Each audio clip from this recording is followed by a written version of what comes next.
Les personnes noires quittent certains États rapidement. Et ce n'est pas juste un petit mouvement. C'est un véritable exode.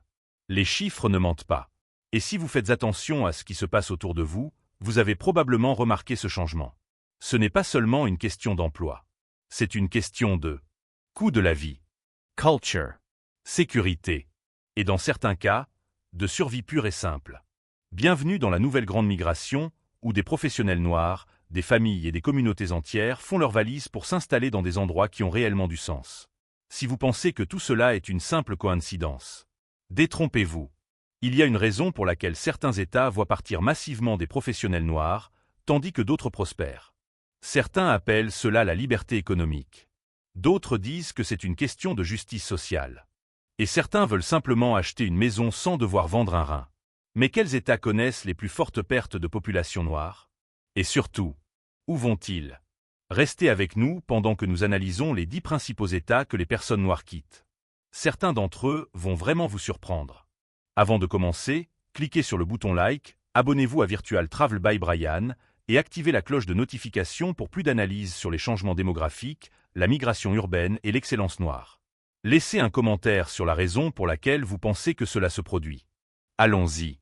Numéro 10, Massachusetts. Si vous avez toujours rêvé de payer un demi-million de dollars pour un appartement de la taille d'une boîte à chaussures, et devoir encore vous garer dans une rue qui ressemble à un niveau de Mario Kart, alors le Massachusetts pourrait être l'état de vos rêves.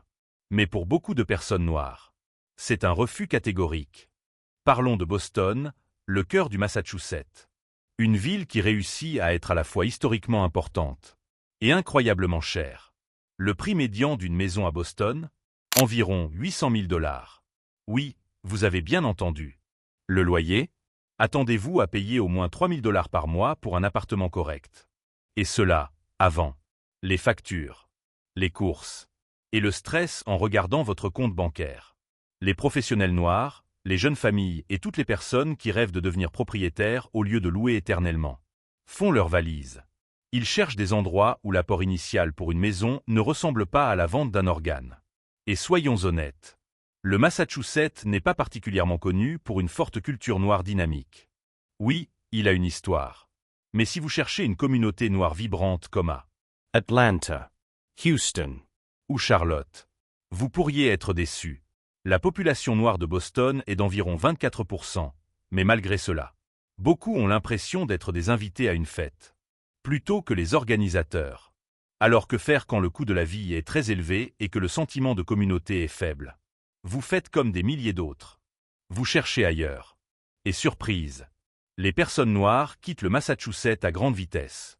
Êtes-vous surpris de voir cet État sur la liste? Ou cela confirme-t-il ce que vous saviez déjà? Dites-le dans les commentaires. Numéro 9, Louisiane. Si vous aimez la nourriture incroyable, une culture riche, et un peu d'angoisse chaque saison des ouragans, alors la Louisiane pourrait vous convenir. Mais pour des milliers de résidents noirs, le moment est venu de partir. Commençons par l'évidence. La nature semble être en conflit permanent avec la Louisiane.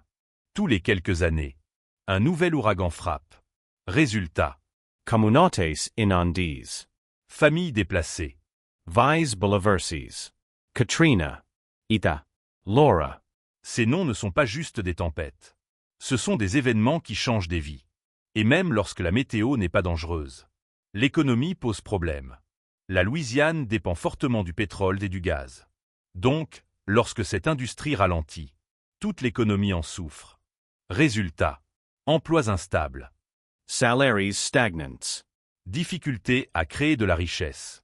Les taux d'accession à la propriété chez les Noirs en Louisiane sont parmi les plus bas du pays. Comment construire un avenir? Quand le sol sous vos pieds est littéralement instable. Oui, la Louisiane possède une culture noire parmi les plus riches des États-Unis. La Nouvelle-Orléans est une capitale mondiale de la musique et de la cuisine. Mais à un moment donné, les gens se posent une question simple. Dois-je reconstruire ma vie tous les 5 ans? Alors que se passe-t-il ensuite? Les personnes noires quittent la Louisiane et se dirigent vers des villes comme Atlanta, Dallas, Houston, qui offrent une stabilité économique. Que feriez-vous? Rester ou partir? Numéro 8, Missouri. Le Missouri perd des résidents noirs rapidement. Et honnêtement, peut-on les blâmer? Entre les taux de criminalité élevés à Saint-Louis, les écoles en difficulté et une économie lente. Les gens cherchent de meilleures opportunités ailleurs. Parlons de Saint-Louis. Une ville qui avait le potentiel de devenir un centre de prospérité noire. Mais aujourd'hui, les taux de criminalité restent très élevés. Selon le FBI, Saint-Louis est souvent classé parmi les villes les plus dangereuses des États-Unis. Pour les familles qui souhaitent construire un avenir, c'est un signal d'alarme majeur. Et si la criminalité ne suffit pas, parlons de l'éducation. Les écoles dans les communautés noires sont souvent sous-financées. Les parents cherchent donc de meilleures options. Et parfois, cela signifie quitter l'État. Ensuite, il y a l'économie. Le Missouri affirme croître. Mais beaucoup se demandent. Croître pour qui? Les opportunités pour les professionnels noirs semblent limitées. Pendant ce temps, des villes comme Dallas, Atlanta, Nashville, offrent des économies dynamiques, un coût de vie plus accessible, plus d'opportunités. Donc le choix devient simple. Rester et espérer une amélioration, ou partir vers un endroit qui valorise réellement votre avenir. Et devinez quoi? De plus en plus de personnes choisissent de partir. Numero 7, New Jersey. Le New Jersey perd des résidents noirs à un rythme inquiétant. Et honnêtement, ce n'est pas difficile de comprendre pourquoi. Le coût de la vie ici est tellement élevé qu'on a parfois l'impression que l'État vous fait payer juste pour respirer. Et ne parlons même pas des impôts. Les taxes foncières du New Jersey ne sont pas seulement élevées. Ce sont les plus élevées du pays. Décomposons cela. La facture moyenne des taxes foncières dépasse 9 000 $ par an. Oui, ce n'est pas une erreur. Ce n'est même pas un crédit immobilier. C'est une facture juste pour posséder une maison. Et le pire, ce prix élevé ne garantit pas forcément de meilleurs services. Dans de nombreuses communautés noires, les routes restent en mauvais état. Les écoles continuent de lutter. Et les dépenses quotidiennes restent élevées. Les prix des logements montent sans cesse. Les courses coûtent cher. Et l'essence? Mieux vaut vérifier votre budget avant de faire le plein. Alors que font les habitants? Ils partent. Et où vont-ils? Vers des États comme Georgie, Caroline du Nord, Texas, où il est encore possible d'acheter une maison sans s'endetter à vie. Numéro 6, Pennsylvanie. De nombreuses personnes noires quittent la Pennsylvanie. Et l'État ne semble pas donner beaucoup de raisons de rester. Outrefoi centre industrial puissant, la Pennsilvania a lentament changé. Les industries comme l'acier, le charbon, la fabrication, offraient autrefois des emplois stables et bien rémunérés. Mais aujourd'hui, beaucoup d'usines ont fermé. Et à leur place, des emplois moins bien payés. Résultat, de nombreuses familles ont l'impression que les opportunités disparaissent. À Philadelphie, malgré son histoire et sa culture, les coûts du logement augmentent. Les écoles rencontrent des difficultés. Et les opportunités professionnelles restent limitées pour certains. Même dans les banlieues, les taxes élevées rendent la vie coûteuse. Alors beaucoup se posent une question simple. Si les emplois diminuent et que les coûts augmentent, pourquoi rester? Numero 5, Ohio. Les personnes noires quittent l'Ohio. Et les raisons sont assez claires. L'économie avance lentement. Et pour beaucoup de professionnels noirs, les opportunités semblent limitées. Autrefois, l'Ohio était un centre industriel majeur. Mais aujourd'hui, de nombreuses industries ont disparu. Certaines villes comme Cleveland, Cincinnati, Dayton, font face à des infrastructures vieillissantes, des quartiers négligés, des opportunités limitées. Oui, le logement peut être moins cher que dans d'autres États. Mais une maison abordable ne suffit pas, si les revenus ne suivent pas. Beaucoup de jeunes professionnels noirs préfèrent partir vers des villes plus dynamiques. Numero 4, Michigan. Le Michigan perd également des résidents noirs rapidement. La ville de Détroit, autrefois symbole de réussite économique et culturelle, a connu une baisse massive de population. Depuis 1950, la ville a perdu plus de 60% de ses habitants. Les emplois ont diminué. Les entreprises ont fermé. Et certains quartiers ont été abandonnés. L'éducation pose aussi problème.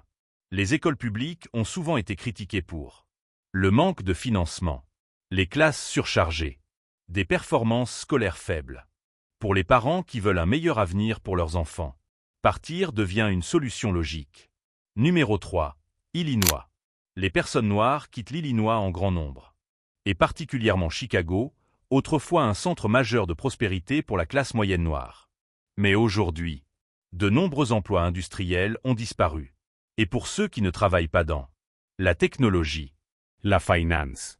ou la santé, les opportunités peuvent sembler limitées. La sécurité est également un facteur. Dans certains quartiers, les taux de criminalité élevés poussent les familles à chercher des environnements plus sûrs. Et lorsque la sécurité devient une préoccupation quotidienne, le départ devient une option sérieuse. Numéro 2, Californie. La Californie perd des résidents noirs à un rythme alarmant. Et une grande partie de la raison est simple. Le coût de la vie. Le logement est extrêmement cher. Dans des villes comme Los Angeles. Oakland. San Francisco. les loyers ont explosé. De nombreuses familles ont été déplacées par la gentrification. Acheter une maison, dans certains cas, cela peut coûter plus de 800 000 $. Et même avec un bon salaire, les dépenses quotidiennes restent élevées. Nurture. Carburant. Impôts. Beaucoup se demandent alors, est-ce que vivre ici vaut encore le coup? Numero 1. New York. Enfin, nous arrivons au numéro 1. New York. L'État, et surtout la ville de New York, perd un grand nombre de résidents noirs. Le coût de la vie y est extrêmement élevé. Le loyer moyen dépasse souvent 4 000 $ par mois. Et acheter une maison, cela peut coûter plus de 700 000 $. Même pour des personnes ayant un emploi stable. Le coût quotidien peut devenir difficile à supporter. Beaucoup de professionnels noirs réalisent qu'ils peuvent gagner davantage, vivre mieux et devenir propriétaires dans d'autres États. Alors ils prennent une décision. Partir. Conclusion finale. Et voilà. La liste des 10 États que les personnes noires quittent le plus aujourd'hui. Ce mouvement n'est pas un hasard. C'est le résultat de plusieurs facteurs combinés. Coût de la vie élevé. Manque d'opportunités économiques. Sécurité. Qualité de l'éducation. Accès à la propriété. Pour beaucoup de familles et de professionnels, partir n'est pas seulement un choix. C'est une stratégie pour construire un meilleur avenir. La question maintenant est simple. Si vous viviez dans l'un de ces États, resteriez-vous ou partiriez-vous? Les tendances migratoires continuent d'évoluer. Et la nouvelle grande migration montre une chose claire. Les gens vont là où ils peuvent vivre mieux. Pas seulement survivre. Si cette vidéo vous a aidé à mieux comprendre ces changements, n'oubliez pas, likez la vidéo, laissez un commentaire avec votre opinion, et vous abonnez pour plus d'analyses sur les migrations et les tendances sociales. Parce que comprendre où les gens vont permet aussi de comprendre où se trouve l'avenir.